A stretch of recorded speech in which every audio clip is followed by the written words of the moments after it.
नमस्कार दोस्तों, आज बात होगी यूनिफॉर्म सिविल कोड पर। और यूनिफॉर्म सिविल कोड की बात इसलिए भी ज़रूरी है कि उत्तराखंड की धामी सरकार ने आज एक गजट नोटिफिकेशन जारी कर दिया है। एक कमेटी के लिए कमेटी का गठन हो गया है। वो कमेटी एक ड्राफ्ट तैयार करेगी जो यूनिफॉर्म सिविल कोड जैसा कानून उत्तराखंड में लागू करने के लिए एक खाका होगा, एक कार्य योजना होगी, एक ब्लूप्रिंट होगा। आपको याद होगा कि 2022 के विधानसभा चुनाव में उत्तराखंड में 14 फरवरी को मतदान होना था और 14 फरवरी को होने वाले मतदान से ठीक एक दिन पहले मुख्यमंत्री पुष्कर सिंह धामी ने एक न्यूज़ एजेंसी के हवाले से अपना एक बयान जारी करवाया और उन्होंने कहा कि अगर उनकी सरकार अगर सत्ता में दोबारा आती है तो यहाँ पर यूनिफॉर्म सिविल कोड लागू किया जाएगा। यूनिफॉर्म सिविल उस दिन जिस दिन मुख्यमंत्री ने ये बात कही तो बहुत सारे लोगों ने इसको सियासत से जोड़ लिया और कुछ ने कहा कि ये शायद चुनाव जीतने के लिए राजनीतिक स्टंट मुख्यमंत्री कर रहे हैं। पुष्कर धामी केवल चुनाव जीतने के लिए एक ऐसी घोषणा कर रहे हैं जो अभी फिलहाल बेसिर पैर वाली दिखती है, क्योंकि देश में किसी भी राज्य में गोवा को छोड़कर ये कानून लागू नहीं है। मुख्यमंत्री को काफ़ी विपक्षी दलों ने क्रिटिसाइज भी किया। जो बौद्धिक वर्ग था उसको भी यकीन नहीं हुआ कि पुष्कर सिंह धामी ने इतनी बड़ी घोषणा कर दी है तो ये खालिस तौर पर कानून बनाने के लिए तो नहीं हो सकती, इसके पीछे वाकई चुनाव में फ़ायदा लेने की मंशा रही होगी। और वो 13 फरवरी थी और 13 फरवरी से आज 27 मई हो गई है और समय तो ज़रूर लगा, चूँकि उसके बाद आचार संहिता थी, उसके बाद एक ट्रांजैक्शन फेज़ था, उसके बाद मुख्यमंत्री बने, उसके बाद सरकार की पहली कैबिनेट हुई। पहली कैबिनेट में पुष्कर सिंह धामी ने इस मुद्दे को रखा और एक फैसला लिया गया कि तब वो घोषणा के बाद वो पहली विधिवत एक बैठक थी कैबिनेट की नई सरकार में, जब ये कहा गया और सरकार ने अपनी मंशा साफ की कि हम उत्तराखंड में यूनिफॉर्म सिविल कोड लागू करेंगे। इसके लिए एक ड्राफ्टिंग कमेटी जो इसका एक ड्राफ्ट तैयार करेगी उसका एक गठन किया जाएगा। यानी एक तकनीकी तौर पर एक विधिवत शुरुआत कैबिनेट की बैठक में हो चुकी थी। कैबिनेट की बैठक में जब भी कोई एक कागज़ भी पर भी आकर कोई बातचीत होती है, वो मंत्रिमंडल का जो पूरा का पूरा समूह होता है मुख्यमंत्री समेत, वो सामूहिक उत्तरदायित्व के आधार पर उस पर जो फैसला लेता है उसको एक वैधानिक डॉक्यूमेंट मान लिया जाता है। उसके बाद 2 महीने बाद तक लोग इंतजार करते रहे। लोगों को लगा कि कैबिनेट की बैठक में फैसला लेने के बाद भी मुख्यमंत्री कमेटी का गठन नहीं कर पाए हैं, जबकि इस पर पिछले 1.5 महीने से काम चल रहा था और 1.5 महीने से कुछ ऐसे लोगों की खोज चल रही थी जो इसमें अच्छे से काम कर सकते हैं। उन तमाम ऐसे लोगों का नाम और उनका प्रोफाइल, उनकी पृष्ठभूमि खोज कर उनको इस जो एक लिस्ट बनाने के बाद एक प्रस्ताव भारत सरकार को मतलब ऑफिशियली नहीं, अनऑफिशियली मुख्यमंत्री को जहां जिस लेवल पर उसको चेक कराना तो चेक कराने के लिए दिल्ली भेजा गया। लोग तो बताते हैं कि पीएमओ ने इस कमेटी को वेरीफाई किया है जो आज जारी हुई है और गृह मंत्री अमित शाह ने भी इसका अवलोकन किया है।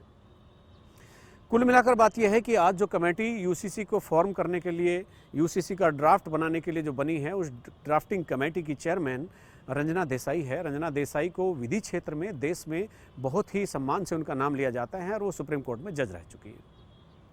इसके बाद दिल्ली में हाई कोर्ट में जज रहने के बाद सिक्किम हाई कोर्ट के चीफ जस्टिस रहे प्रमोद कोहली को भी इसी सूची में, इसी कमेटी में मेंबर बनाया गया है और रंजना देसाई चेयरपर्सन होंगी और प्रमोद कोहली उसके मेंबर होंगे।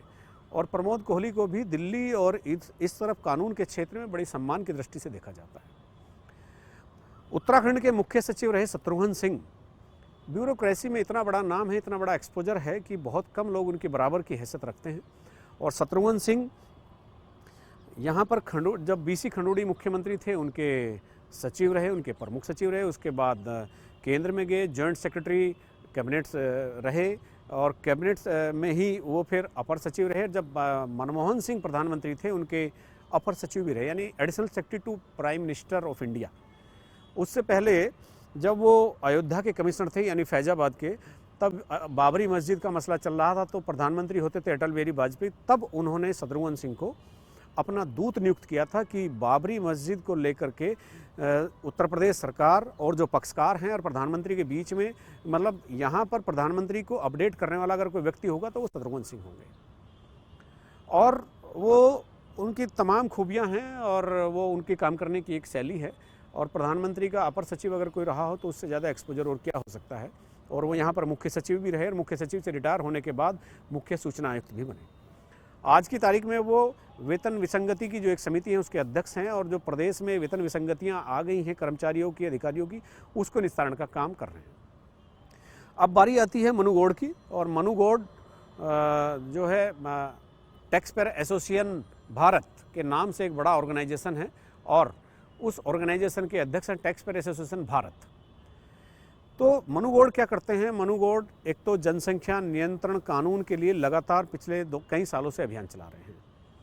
वो ऑनलाइन ऑफलाइन शिक्षण संस्थानों में जाकर, तमाम तरह जाकर लेक्चर देकर, वीडियो बनाकर, बड़े बड़े लोगों को जोड़कर उनकी वीडियो बनाकर लोगों को मैसेज देने की कोशिश कर रहे हैं कि किस तरह से यहाँ पर जनसंख्या नियंत्रण होना बहुत ज़रूरी है, और जो पृथ्वी की जो सीमा है, यानी हमारे देश में खास तौर पर जो सीमा है वो मतलब इतने लोगों को झेलने की नहीं रह गई है, उसकी क्षमता इतनी रह गई जितनी जनसंख्या हो गई है। इसके अलावा जो टैक्स पेयर एसोसिएशन जो है उसके अध्यक्ष हैं, और वो जो टैक्स पेयर हैं, जो करदाता हैं, उनको जागरूक करने का काम करते हैं कि आप अपने अधिकारों के खिलाफ सचेत होइए, तभी आपको अपनी जो उनकी अपनी जो ज़रूरतें हैं, अपनी आवश्यकताएं हैं, सरकार के प्रति उनका जो दायित्व और अधिकार हैं वो उनको तभी पूरा होगा। और टैक्स पेयर को इसलिए भी जगाने की कोशिश होती है ताकि वो सरकार पर दबाव बनाए कि टैक्स तो हम पे करते हैं, और हमारे टैक्स का फ़ायदा सब उन लोगों को मिलता है जो कर की चोरी भी करते हैं, जो टैक्स की चोरी भी करते हैं।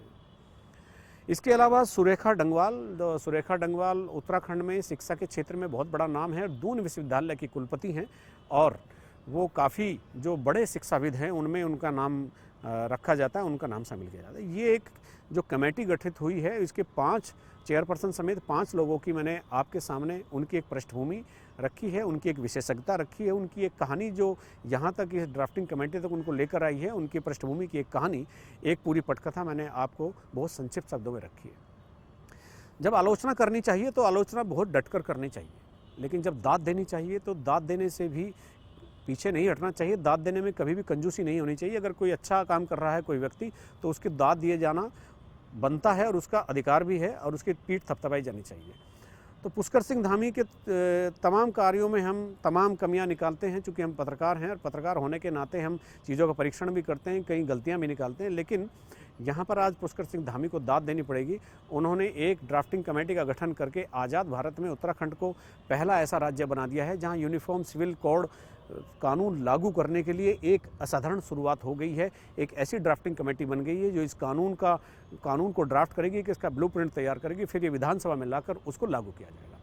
अब इस कानून के क्या फ़ायदे और क्या नुकसान होते हैं, ये भी मैं आपको बहुत छोटे शब्दों में बता देता हूँ कि हमारे देश में धार्मिक स्वतंत्रता व्यापक पैमाने पर दी गई है। शुरुआती दौर में ये भी था कि जो धर्म हैं, अब जो धर्म के विशेषज्ञ हैं, उनके हिसाब से भी कानून बनाए गए थे। यानी जैसे हिंदू धर्म है तो Hindu marriage act, succession act, ऐसे तमाम कानून हैं जिनसे हिंदू समुदाय के लोगों के शादी ब्याह, तलाक, विरासत और संपत्ति बंटवारा, उत्तराधिकार, ये इन सब चीज़ों के लिए तय होगा।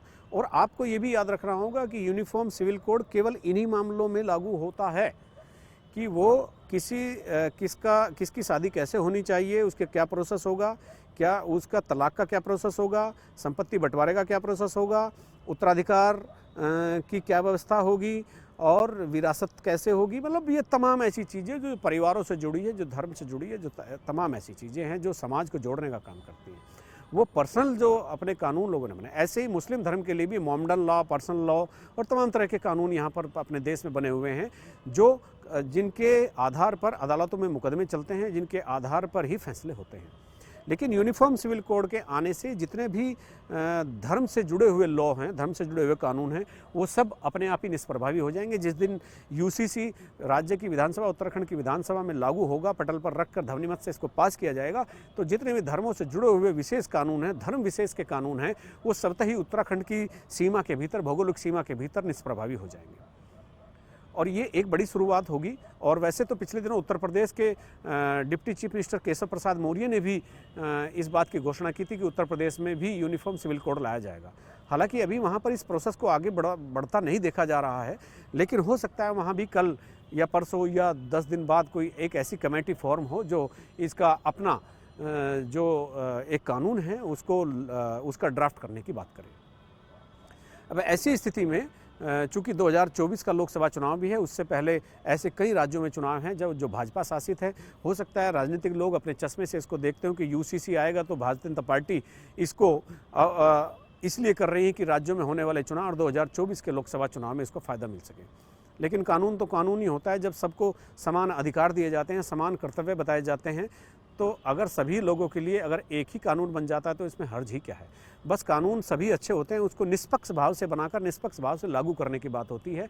और ये एक भविष्य में देखा जाएगा। ये जो आज उत्तराखंड में एक कमेटी ड्राफ्ट हुई है, कमेटी गठित हुई है, नोटिफिकेशन हुआ है, वो कितने निष्पक्ष भाव से अपने बौद्धिक क्षमता का इस्तेमाल करके एक ऐसे कानून की परिकल्पना साकार कर सकती है, उसको धरातल पर उतार सकती है, जिसके लागू होने के बाद लोग कह उठे, वाह, वाकई ये कानून बनाया गया है। बस इस कानून को बनने के लिए इस कानून का स्वरूप क्या होगा, इसका दायरा क्या होगा, इस कानून को, इस बात का इसको देखने के लिए अभी थोड़ा सा इंतजार करना होगा। बस आज इसी मुद्दे पर चर्चा इतनी ही। फिर मिलते हैं किसी और मुद्दे के साथ। नमस्कार।